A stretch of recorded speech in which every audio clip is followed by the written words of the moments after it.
The quietest men often carry the loudest secrets. I learned that lesson late in life, watching my grandson Silas move through the world like a man no one thought twice about. He never announced himself. He never corrected assumptions. He let people decide who he was before he ever opened his mouth. And that, I've learned, is when truth reveals character faster than any confession ever could. I'm telling you this because what happened to Silas didn't begin with shouting or raised voices. It began with polite smiles, polished floors, and a front door that looked welcoming. Right up until it wasn't. There was a dinner planned. A first real meeting with future in-laws. A home built to impress strangers and intimidate anyone who didn't belong. By the end of that evening, a grown man's pride would be stripped in plain sight. A family's values would be exposed without mercy. And a single decision, made quietly, without witnesses, would silence an entire household in a way no argument ever could. I wasn't there in person, but I heard every word afterward. I heard the pauses. I heard the restraint. I heard the moment when my grandson decided he would never allow himself to be measured by someone else's balance sheet again. Tell me something. Have you ever been judged before you spoke? Have you ever felt someone decide your worth based on your clothes, your car, or what they assumed sat in your bank account? Most people don't realize it's happening until it's already too late, until the door is half closed, until the tone shifts, until respect quietly disappears. That night, Silas learned something most people only learn after years of regret. Some doors are meant to open. You're meant to see who guards them. Before he even crossed the threshold, before he sat down, before a single plate touched the table, my grandson was made to feel small. Not loudly, not openly, but clearly. A pause at the doorway, a glance downward, a request that said more than words ever could. Public humiliation doesn't always announce itself. Sometimes it smiles and asks you to wipe your feet. Subscribe now. Most people never see disrespect coming until it's too late. What Silas didn't know was that this moment, this quiet, deliberate judgment, would cost those people far more than they ever imagined. Not in anger, not in shouting, but in a single purchase that would change how they slept at night. And that is where this story truly begins. Silas was never loud. Even as a child, he didn't rush to speak. He listened first. That alone made people underestimate him, which never bothered him in the slightest.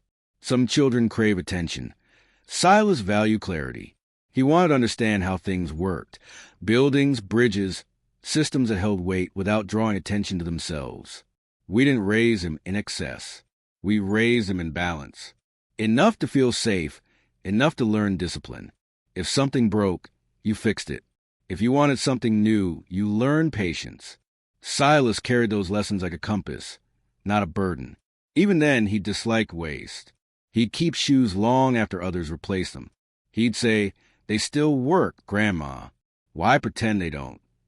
That sentence followed him into adulthood more than any degree ever could.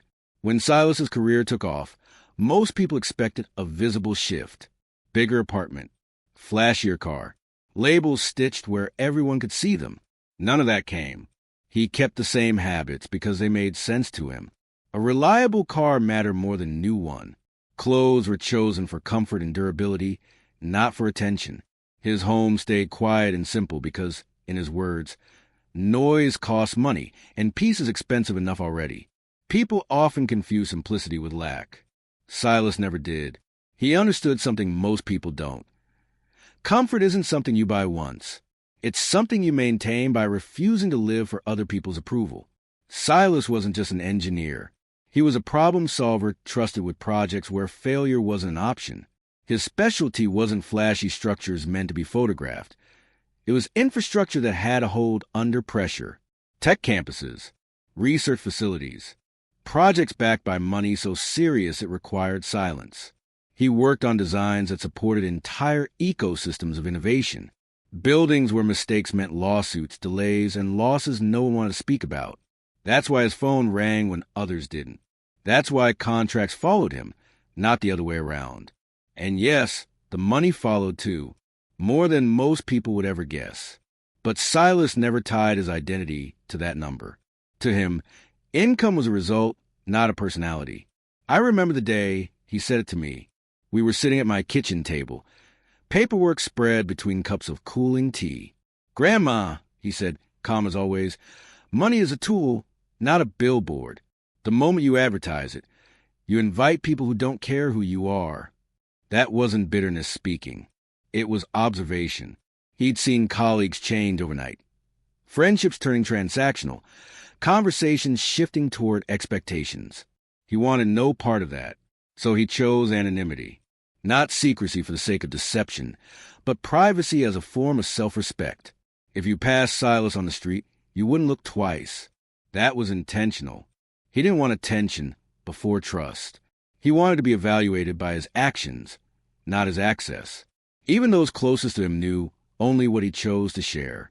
A steady job, comfortable living, a future that seemed stable, not extravagant. That image protected him in ways wealth never could. It filtered people. Those who stayed weren't waiting for upgrades. They weren't measuring him against someone else. They liked the pace he set, the quiet dinners, the unshowy routines, the absence of pressure. That mattered deeply to him, especially when love entered his life. Silas never imagined his choices would become evidence against his character. He believed, perhaps too optimistically, that restraint would be understood as maturity. But simplicity, I've learned, unsettles people who live for display. It makes them suspicious. It forces them to confront the possibility that value doesn't always announce itself. That night at the Maxwell house, every choice Silas had made, every kept car, every plain jacket, every quiet decision, would be interpreted through a lens of judgment, not because he lacked ambition, but because he refused to perform it. And that refusal set the stage for everything that followed. People are quick to condemn what they don't understand. That's why I want to be very clear about something from the start. Silas didn't lie about who he was. He chose not to volunteer a number that had a way of distorting everything around it. There's a difference. Silas had learned early that once money enters a room, it speaks louder than character. Conversations change. Expectations form. Motives blur. He wasn't hiding to manipulate anyone. He was protecting the parts of himself that mattered most. What he shared was true, just incomplete. And incompleteness, when done with intention, can be a shield. The salary Silas mentioned, $37,000, was invented. It belonged to an earlier chapter of his life, when he was young, untested, and grateful for the chance to prove himself. That number represented effort, not status. It was the income he earned before recognition followed consistency, before contracts grew larger, before responsibility multiplied. To Silas, it was a reminder of where he started, not a measure of where he stood. And when he spoke it aloud, he wasn't trying to deceive. He was anchoring himself to a version of life where affection didn't come with expectations attached. Silas feared something many people never admit, that sudden wealth would change how he was seen by the person he loved. He worried that generosity would feel like obligation, that shared plans would turn into calculations, that decisions once made together would begin to carry weight he didn't ask for. He wanted partnership, not dependence. Respect, not admiration fueled by comfort. That fear wasn't about distrust. It was about preserving balance before imbalance ever had the chance to form. Silas believed love should survive simplicity, that if someone couldn't accept a quiet life, they wouldn't understand a full one either. So he waited. He observed. He paid attention to how Liana spoke about the future, not in terms of upgrades, but in terms of time, purpose, and shared effort. She never asked for more than what they had. She never compared him to others. She never pushed for things he didn't offer freely. That mattered more to him than honesty framed by numbers ever could. Keeping that detail to himself wasn't easy. Silence requires discipline. It means holding steady while others assume, judge, and occasionally misinterpret your restraint as limitation. Silas knew the risk. He knew there would come a moment when his choices would be questioned. He simply didn't expect that moment to arrive so publicly or so cruelly. He hoped that when the truth came out, it would do so gently, in private, with trust already secured. That hope would not be honored.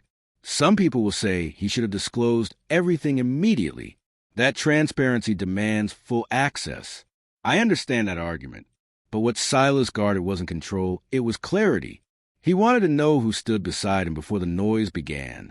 He wanted to see reactions uncolored by comfort. He wasn't measuring others. He was measuring the space he could safely occupy. And sometimes silence tells you more than honesty ever could. Silas didn't know how the secret would end. He only knew it couldn't last forever. Would it be forgiven? Would it be understood? Or would it be used against him by people who never deserved the truth to begin with? That question followed him into the Maxwell household. And by the end of that night, it would be answered with precision. He never asked for Liana, was never impressed by noise. She paid attention to tone, to pauses, to how someone treated others when no reward was offered. That made her different from her parents in ways they never seemed to notice. She worked as a high school counselor, guiding teenagers through moments most adults still struggled to face themselves. It was demanding work, often thankless, but she carried it with patience and steady care. Silas admired that about her. She didn't rush to judge. She listened first. In that way, they spoke the same quiet language. Their life together wasn't extravagant, but it was intentional. Shared meals, long walks, evenings that ended without urgency. They planned carefully, not because they lacked options, but because they valued stability over impulse. Liana never asked why Silas didn't upgrade his car or change his wardrobe. She assumed comfort came from consistency, not price tags. To her, reliability mattered more than appearance. She loved him as he was presented, not as he could have been marketed. Silas told her he had a steady job. He never framed it as exceptional, and she never pressed for proof. She trusted effort more than numbers. She saw how focused he became when deadlines approached. She noticed how he solved problems with patience instead of panic. That told her more about his future than any paycheck ever could. When friends spoke about ambition, Liana spoke about character. When others compared incomes, she talked about purpose. That difference would later place her in an impossible position. Liana loved her parents, but she never mirrored them. Where they measured success by outward signs, she measured it by consistency and care. She understood their world but didn't live in it. That distance wasn't rebellious. It was natural. Values don't always pass down intact. Silas fit easily into her rhythm, even if he didn't fit her parents' expectations. She believed those expectations would soften with time. She was wrong. Liana didn't think in terms of tests or hidden intentions.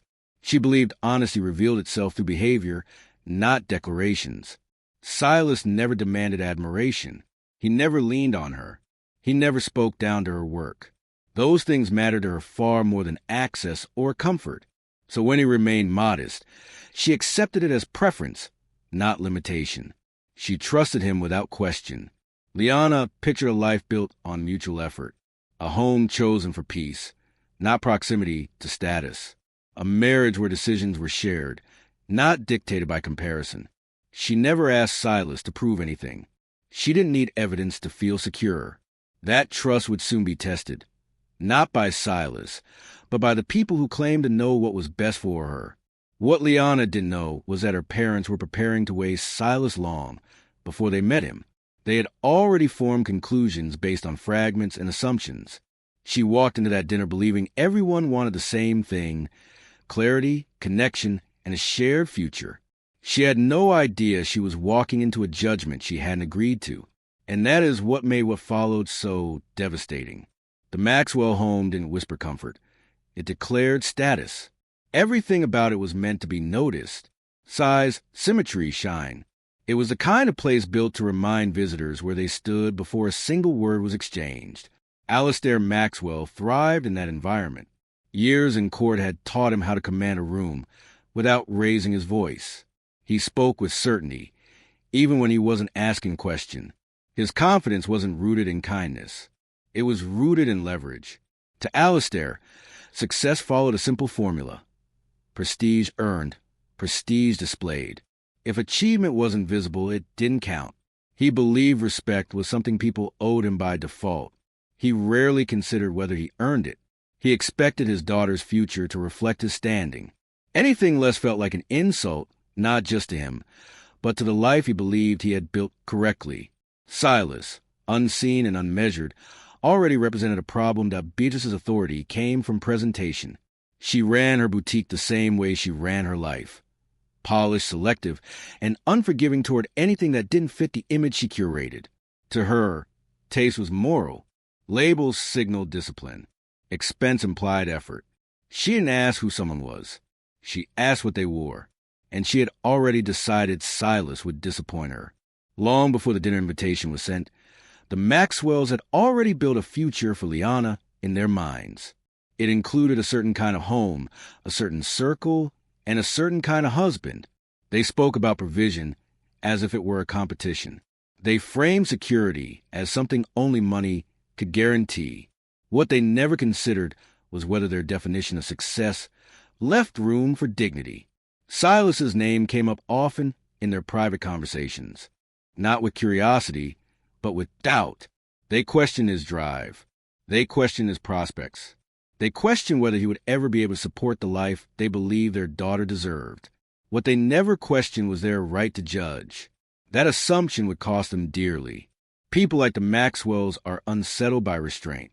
It gives them nothing to measure, nothing to dismiss easily. And as Silas didn't boast, he didn't defend himself preemptively. He didn't attempt to impress. That silence wasn't humility to them. It was weakness. And weakness in their world invited correction. When Silas told me about the dinner, I felt a familiar tightening in my chest. Not fear, recognition. I had seen this dynamic before. People who believe money grants authority rarely stop at assumptions. They test boundaries. They push. They probe. I warned Silas gently. He listened, as he always did, but he had already decided this meeting would answer questions he'd been carrying far too long. By the time Silas arrived in Connecticut, the verdict had already been written. The Maxwells didn't plan to listen. They planned to evaluate. They expected gratitude. They expected compliance. And they expected the right to shape the future according to their standards. What they didn't expect was resistance. And they certainly didn't expect consequences. To the Maxwells, this dinner was a formality, a chance to establish hierarchy, a moment to remind a young man where he stood. They believed they held every advantage. They were wrong. The night before the dinner, Silas called me, not in a panic, not looking for reassurance, just quiet, the way he always was when he needed to think out loud. He told me he wasn't planning to explain himself. Not yet. He wanted to arrive exactly as he was usually seen. No additions, no defenses. I need to know how they treat the man they think I am, he said, not the version backed by numbers. That sentence told me everything. Silas believed that respect offered only after confirmation wasn't respect at all. It was negotiation. He didn't want approval that depended on comfort. He wanted to know whether courtesy existed without incentive. Some people reveal their values when you give them everything. Others reveal them when you give them nothing but presence. Silas wanted the second truth. The clothes he selected weren't chosen to provoke. They were simply familiar. A jacket he'd worn for years. Shoes broken in by time, not neglect. Nothing new, nothing attention-seeking. He didn't dress down. He dressed honest. What others would interpret as lack was, to him, consistency. I won't pretend I was comfortable with his plan. There's a difference between patience and invitation, and I worried he was offering himself up to unnecessary judgment. I asked him if he was prepared for what might come. He said he was. Silas understood the risk. He knew some people grow bold when they think they're superior. He also knew that once a line is crossed, it can't be uncrossed. This wasn't about revenge. Not yet. It was about clarity. Would they treat him with basic respect? Would they listen before deciding? Would they see a partner for their daughter, or a problem to be corrected? Silas didn't want guesses anymore. He wanted certainty. If he explained himself too early, he'd never know what was real. Politeness would become performance. Kindness would feel staged. Silence kept the conditions honest. It allowed behavior to speak without coaching. He didn't tell Liana what he planned, not because he doubted her, but because he didn't want to involve her in a test she never asked for. He believed she deserved peace, not preparation. That choice would later trouble him, but at the time, it felt like protection. Silas drove to Connecticut without music. He said it helped him think. He wasn't rehearsing explanations. He wasn't preparing rebuttals. He was bracing himself for truth. No matter what happened, Silas had already decided one thing. He would not beg for respect. He would not argue for worth. And he would not allow anyone to rewrite who he was. If the evening ended badly, it would not be because he failed to impress. It would be because others failed to see. As we ended the call, I felt a familiar heaviness. Not fear, certainly. Some lessons don't arrive gently. They announce themselves through discomfort. Silas was about to learn exactly who stood on the other side of that door. And so were they. Silas arrived just before sunset. The Maxwell house stood exactly as he expected. Large, imposing, designed to make visitors slow their steps. It wasn't warmth it offered. It was evaluation. Every inch of that property communicated ownership and control. From the long driveway to the front door that looked more ceremonial than practical, it was clear this wasn't a place meant to welcome equals. Silas parked his old sedan carefully, as if to avoid drawing attention to it. Not out of shame, but habit. He checked his watch, straightened his jacket, and stepped out calmly. Inside the house, judgments were already forming. Liana met him outside, smiling the way she always did when she was relieved. She hugged him tightly, unaware of the tension gathering just behind the door. But before Silas could greet anyone else, she leaned in and lowered her voice. "My dad noticed your car," she whispered gently. "He asked if you were having trouble keeping it running." Silas smiled, not tightly, not defensively, just honestly. "Tell him it gets me where I need to go," he said. "That's enough for me." Liana nodded, letting it pass. She didn't hear the judgment beneath the question. She never expected to. The front door opened slowly. Alistair Maxwell stood tall, his posture stiff with expectation. His eyes didn't rise to Silas's face right away. They went downward, shoes first. Then the pause came. "Hold on," Alistair said, lifting a hand, not quite touching Silas, but stopping him all the same. "We just had the floors treated." He glanced toward the side hallway. "Beatrice!" The shoe covers. The words were polite. The message was not. The blue plastic covers were handed over without hesitation, as if this was routine, not a suggestion, a requirement. Silas didn't argue. He didn't hesitate. He slipped them on quietly, standing at the door like a delivery man waiting for permission to enter. No one laughed. No one apologized. That silence was louder than ridicule. Liana shifted uncomfortably, but said nothing. Her parents were already inside. The moment passed before she could name it. Silas stepped forward, fully aware that something important had just been decided for him. When Silas later told me about that moment, his voice stayed calm. Mine did not. There are insults meant to wound, and then there are insults meant to remind you of your place. This was the second kind. It wasn't about dirt. It was about control. They wanted him to feel small before he ever spoke. Once inside, no one commented on the shoe covers again. That's how you know it wasn't about protection. It was about establishing hierarchy. Silas noticed everything. The way no one offered to take his coat. The way conversation continued without including him. The way his presence was tolerated, not welcomed. He was already on trial. Some people believe silence is weakness. Others understand it as restraint. Silas chose restraint. He could have refused. He could have left. He could have called it out. Instead, he stayed.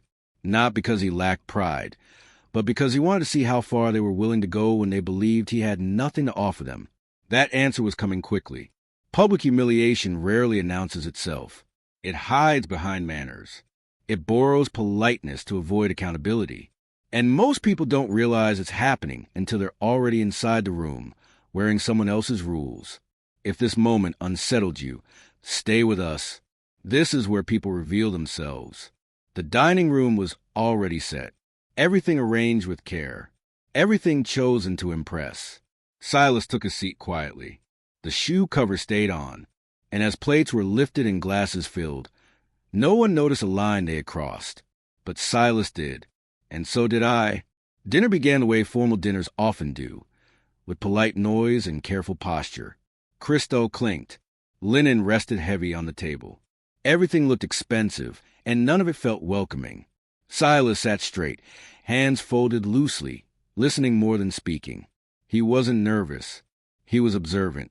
Beatrice Maxwell presided over the table like a curator. Every dish announced itself with a story about origin, price, or exclusivity. Nothing was simply food. Everything was proof. Liana tried to bridge the space with warmth, smiling, asking questions, filling gaps. But even her efforts felt like they were being tolerated rather than appreciated. "Liana tells us you're an engineer," Beatrice said at last, cutting into her meal. "That's respectable. Very stable." She paused there, letting the words settle, as if it were both praise and limitation. Silas nodded. "I enjoy the work." "Yes, well," Beatrice continued, "stability is important when one lacks flexibility." She smiled as she said it, the way people do when they expect gratitude in return for restraint. Silas took another bite. He didn't rise to it. Alistair leaned back in his chair, glass in hand. "Engineering is broad," he said. "Some fields are far more rewarding than others." Silas met his eyes calmly. "That's true. And which field did you say you were in?" Alistair asked. "Structural design," Silas replied. "Infrastructure projects." Alistair hummed, unimpressed. "Government contracts don't always pay well. Lots of competition." Silas didn't correct him. Liana shifted uncomfortably. "Silas works very hard," she said, "and he loves what he does." "Oh, of course," Beatrice replied quickly. "Love is important, but practicality matters too, especially for a young woman building her future." That word, young, was intentional. A reminder of dependence. A reminder of guidance she hadn't asked for. Silas glanced at Liana, not to interrupt, but to steady her. She offered a faint smile in return. Beatrice dabbed her mouth with her napkin. "We've been reviewing the preliminary wedding numbers," she said. Silas mentioned contributing 5,000. She shook her head softly. "That won't do." Silas remained still. "I thought it was reasonable." "It sends the wrong message," Beatrice replied. "Guests notice these things. Presentation reflects commitment." Alistair added, "A wedding isn't a place to cut corners." Silas looked up. "I wasn't aware commitment was measured by price tags." Beatrice laughed lightly. "Oh, that's idealistic. But reality isn't so forgiving." Alistair set his glass down. "Let's speak plainly," he said. "What do you make?" The question landed heavily. Liana stiffened. "Dad." "It's relevant," Alistair interrupted. "Marriage is financial partnership." Silas nodded once. "I earn about 37,000 a year." The reaction was immediate. Beatrice's fork paused midair. Alistair blinked, then frowned. "That's it?" Beatrice asked. "It's enough for us," Silas replied. "For now," Alistair said sharply. "But Liana earns nearly twice that." Then balance was the point. "At your age," Alistair continued, "an engineer should be well past that level. It suggests limited growth." Silas met his gaze. "I disagree." Beatrice tilted her head, or perhaps limited opportunity. Silas smiled politely. "Opportunity looks different depending on priorities." That answer irritated them more than defensiveness would have. "And where exactly do you live?" Beatrice asked. "Outside Tacoma," Silas replied. Alistair scoffed. "That area has declined." "It suits us," Silas said. "For now," Beatrice echoed. "But Liana deserves better than temporary thinking." Liana's hands clenched in her lap. By then, the table had already decided. Silas wasn't being evaluated anymore. He was being dismissed. Everything he said was filtered through one number, 37,000. Nothing beyond that mattered. Alistair cleared his throat. "We should discuss safeguards." Silas looked up. "A prenuptial agreement," Alistair said, "to protect Liana." Silas's jaw tightened slightly. "From what?" "From instability," Beatrice said smoothly, "and from resentment." Alistair added, "Men sometimes struggle when their partner earns more." The implication was clear. "And if things don't work out," Alistair continued, "we wouldn't want misunderstandings about assets." Silas set his utensils down carefully. Liana's voice trembled. Dad, that's not fair. It's realistic, Beatrice said. We're only thinking of her security. Silas breathed in slowly.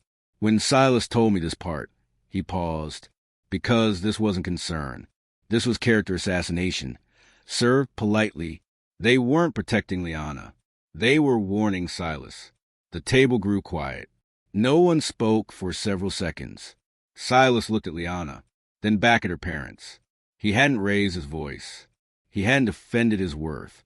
But something in his posture shifted. Not anger. Resolve. I see, Silas said finally. That was all. 3 words. But they landed heavier than anything said all night. And that's when I knew, before he ever stood up, that the evening had reached a point of no return. Because when a patient man stops explaining himself, something is about to be revealed. They mistook his quiet for surrender. They mistook simplicity for limitation. And they mistook control of the table for control of the moment. They had no idea what line they were about to cross next. Dessert arrived. No one touched it, because the air had shifted, and even they could feel it now. Silas folded his napkin, and in that small movement, the evening changed direction. Silas had endured assumptions before. He had sat quietly through judgments that were unfair but survivable. What happened next was neither. It came wrapped in concern, delivered with smiles, and it crossed into something that could not be taken back. Alistair leaned forward, lowering his voice as though offering guidance instead of condemnation. I don't mean this unkindly, he said, turning toward Liana. But you need to think carefully. You're giving up stability for sentiment. Silas looked up. Alistair continued. Love doesn't pay mortgages, and men who earn less often grow resentful. Beatrice nodded. We've seen it happen. They start relying, then blaming. Silas felt it then. Not irritation. Disgust. They weren't talking about finances anymore. They were talking about character. Alistair sighed, as though burdened by wisdom. Frankly, Silas, you're asking a great deal from our daughter. Silas waited. You're not in a position to provide, Alistair said, which means she'll be carrying you. Beatrice added softly, that's how charity begins. There it was. The word hung in the air, untouched and intentional. Liana's eyes widened. Mom, Dad, stop. But they didn't. Alistair looked at her gently. We're only protecting you. Silas watched Liana's hands tremble. He saw the hurt settle in her shoulders. And in that instant his patience ended. Alistair leaned back. And if this ends poorly, we must consider intent. Silas raised an eyebrow. Men sometimes attach themselves to higher earners, Alistair said. It's not unheard of. Silas's expression hardened. You're suggesting I'm here for money, he said quietly. No one denied it. This is where I stop telling and start judging. Because there are insults aimed at pride, and there are insults aimed at integrity. They accuse him of calculation, of opportunism, of positioning himself for benefit. They question not his income, but his ethics. That is not a misunderstanding. That is an attack. Silas didn't respond right away. He folded his napkin carefully and placed it beside his plate. The table waited. They thought this was the moment he would defend himself. They were wrong. When Silas finally spoke, his voice was calm. Mr. Maxwell, he said, you've made several assumptions tonight. Alistair nodded, based on what you've shared. And now you're advising my fiancée to protect herself from me, Silas continued. Yes, Alistair said plainly. We are. Silas exhaled once. I've listened, Silas said. I've accepted your hospitality. I've answered your questions. He looked directly at Beatrice. But I won't sit quietly while my intentions are questioned. The table went still. Liana reached for his hand. This was it. Not the shoes. Not the money. Not the house. This was the moment that stripped away pretense. They didn't see a man who loved their daughter. They saw liability. And Silas finally saw them. Silas stood slowly. Not abruptly. Not theatrically. Just enough to shift the balance of the room. He looked at Liana, not her parents. There's something I need to clarify, he said. And the way he said it told me, long before he told them, that the evening they planned was over. Words once spoken cannot be retrieved. They had spoken theirs. And now, Silas was done protecting them from the truth. Silas didn't rush. That's what unsettled them first. Men who are cornered usually hurry, over-explaining, apologizing, pleading. Silas did none of that. He simply straightened his back and placed both hands flat on the table, as if grounding himself in something solid. The room waited. They assumed he was preparing an excuse. Before this continues, Silas said, I need to correct something. Alistair nodded, already bored. By all means. Silas turned to Liana, not her parents. That choice mattered. Liana, Silas said gently, I told you I earned $37,000. She nodded slowly. That number, he continued, was true once. Beatrice tilted her head.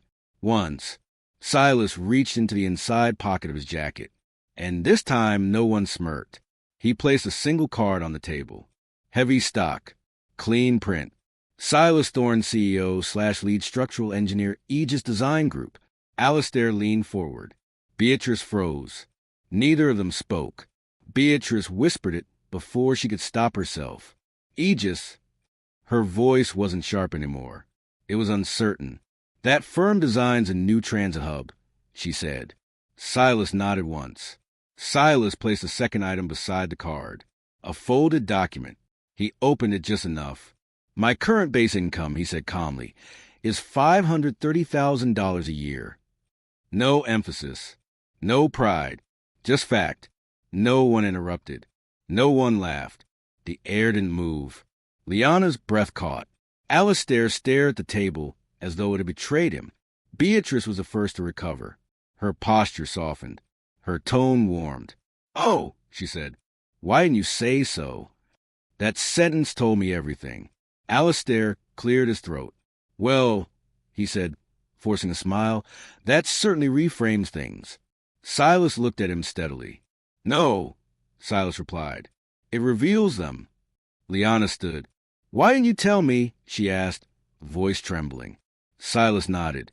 Because I needed to know who I was being loved by. Her eyes filled, but she didn't look angry. She looked wounded. This is where many stories lose their spine, where money becomes the hero. This one didn't, because wealth didn't save Silas here. It exposed everyone else. Alistair laughed nervously. Son, he said, we only want assurance. Beatrice added, we worried because we didn't know your full picture. Silas didn't blink. You knew enough, he said, and listen closely here, because moments like this aren't rare. They're just quiet until they happen to you. Subscribe. Ignorance feels safe until respect disappears without warning. Silas turned to Liana again. I never lied about how I live, he said. Only how much I earn.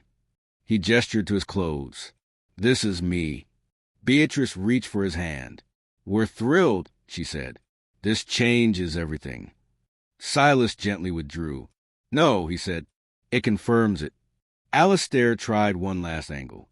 Well, with your resources, he said, you'll provide quite well. Silas nodded. I already do, he said, just not for approval. They didn't apologize. They recalculated. That distinction matters. Liana whispered, I didn't know my parents thought this way. Silas touched her hand. Now you do. No accusation. No bitterness. Just truth. Silas gathered his things. I think we're done for tonight, he said. Alistair blinked. Already? Yes. Beatrice tried to smile again. We'd love to talk more. Silas interrupted. Not tonight. This was the peak. Not the number. Not the title. But the refusal to be reshaped by sudden approval.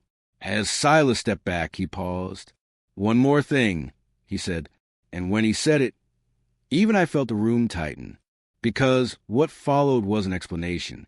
It was consequence. You were worried where Liana would live, Silas said calmly. Alistair nodded. Naturally. Silas smiled once, and that smile wasn't warm. I knew then. They thought the revelation was the end. They had no idea it was only the beginning. Silas didn't raise his voice. He didn't gloat. That's what made it unsettling. Alistair and Beatrice expected anger, perhaps even satisfaction. Instead, Silas stood there with the calm of a man who had already made peace with his decision. And peace, when earned, terrifies those who still measure power by reaction. You mentioned housing, Silas said, adjusting his sleeve, several times. Alistair nodded. We only want Liana secure. Silas smiled politely. Of course. That word, secure, hung between them. Silas reached into his pocket and pulled out his phone, not dramatically, just enough to draw attention. He tapped once. Then again. No rush. I signed something earlier today, Silas said. Beatrice leaned forward. Signed what? Silas looked at her, eyes steady. A deed. Alistair frowned. A deed? Yes.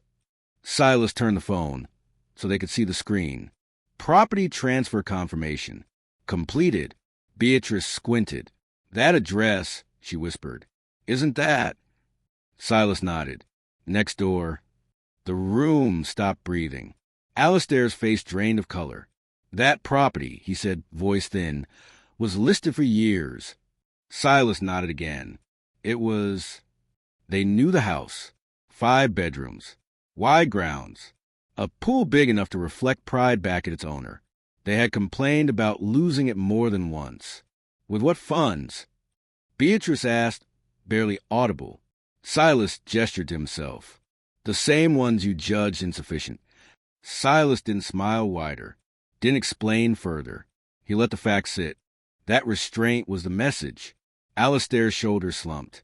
Beatrice clutched the table, not because of jealousy, because of proximity. It wasn't about ownership. It was about presence. Silas didn't buy the house to boast. He bought it to end a narrative. They believed wealth was leverage. Silas proved it was freedom. He didn't ask to be accepted. He positioned himself beyond their reach. You were worried about where Liana would live, Silas said calmly. Alistair nodded weakly. She'll be welcome there, Silas continued, if she chooses. No pressure.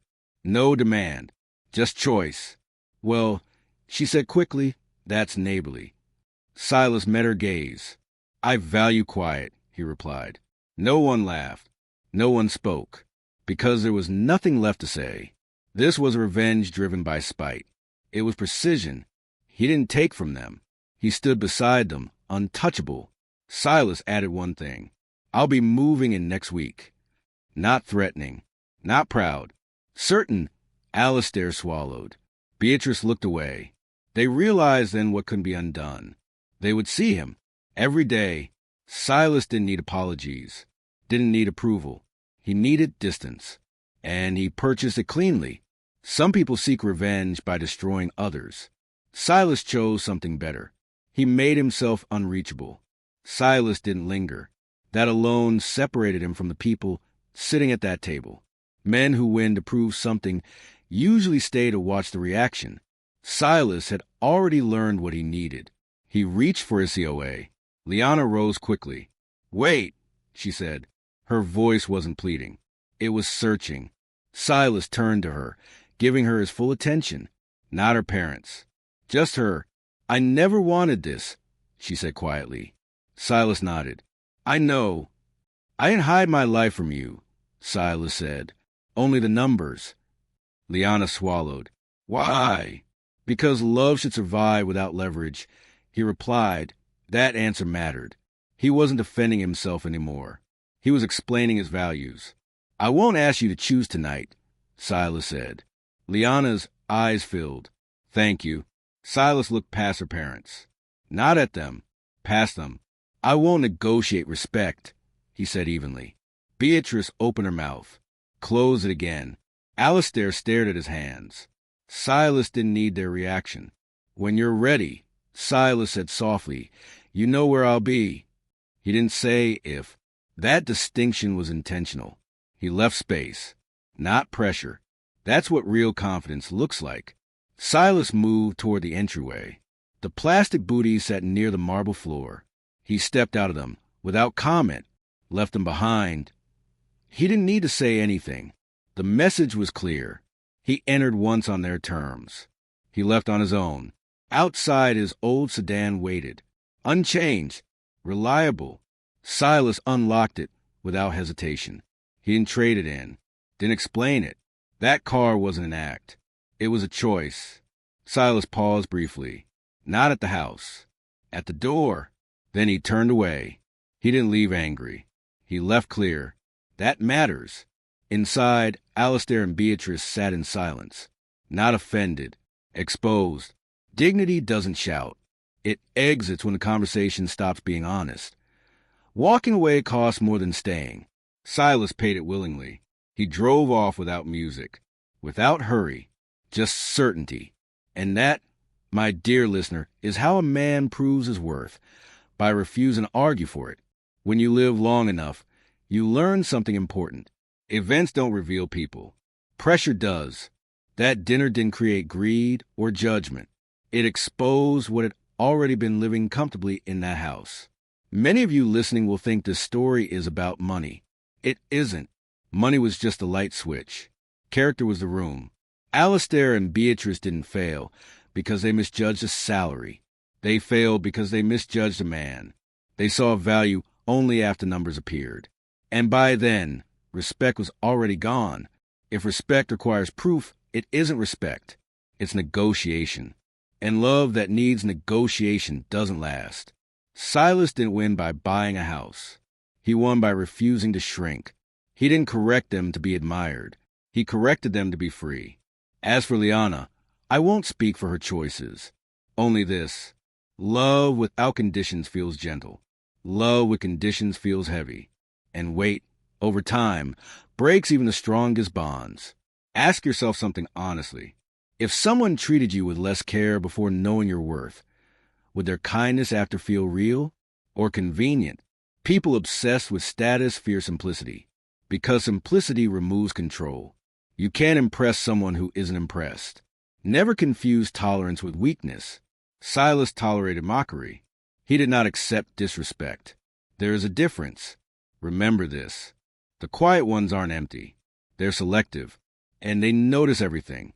We've all seen this play out. In families, at holidays, in relationships that change once money enters a room. That's why these stories matter. Wealth reveals priorities. Power reveals patience. And judgment reveals fear. If this story made you uncomfortable, say why in the comments. And if you saw yourself in it, stay here with us. Because respect should never arrive late. And love should never depend on proof.